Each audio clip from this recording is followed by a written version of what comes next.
So DKC67-94. This is a very new product for us. Most of you will not have had the opportunity to see this one in a commercial situation. We actually have quite a bit of this product sold in the Upper Gulf Coast this year. It is a 117-day Tricepta product. Again, bringing us the added earworm protection that we desire for the area. There's a lot of similarities between 67-94 and 67-44.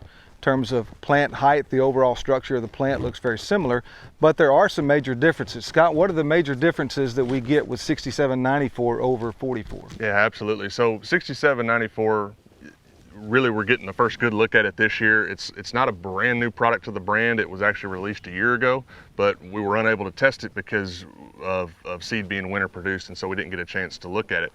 You know, if we look at it, really, if we're going to compare 67-94 and 67-44, you know, this one here is a tick better on southern rust tolerance. So we mentioned that 67-44 was one of those products that if you have it on the farm and there's rust in the area, that's probably the one that you would want to check first.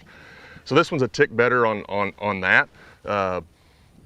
When it comes to stalk and root strength, this one rates very, very high. And so that's something that is an improvement over 67-44. And then at the end of the day, it's a Tricepta. And so we're picking up that extra mode of action for our earworm and above ground pests. And so a lot to get excited about with this particular hybrid. As you mentioned, we've got a fair amount of it actually out sold to growers, so we're going to get a really good experience with it. You know, unfortunately, we didn't get a chance to look at it in these types of plots last year.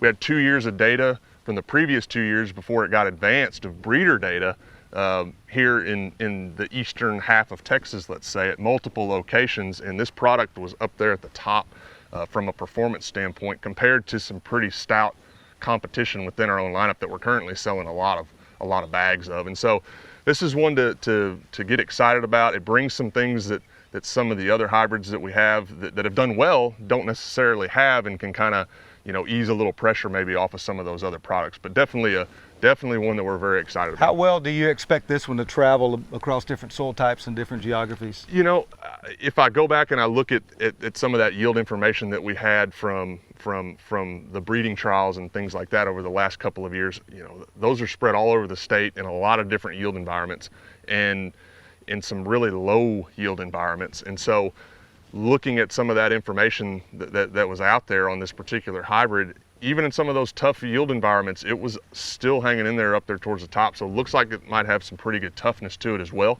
You know, the rubber meets the road when it gets out into the grower field and they experience it themselves. And so I think this one's going to be one that we'll be able to move forward with. Just my gut instinct telling me that from what I've seen and what I know about it.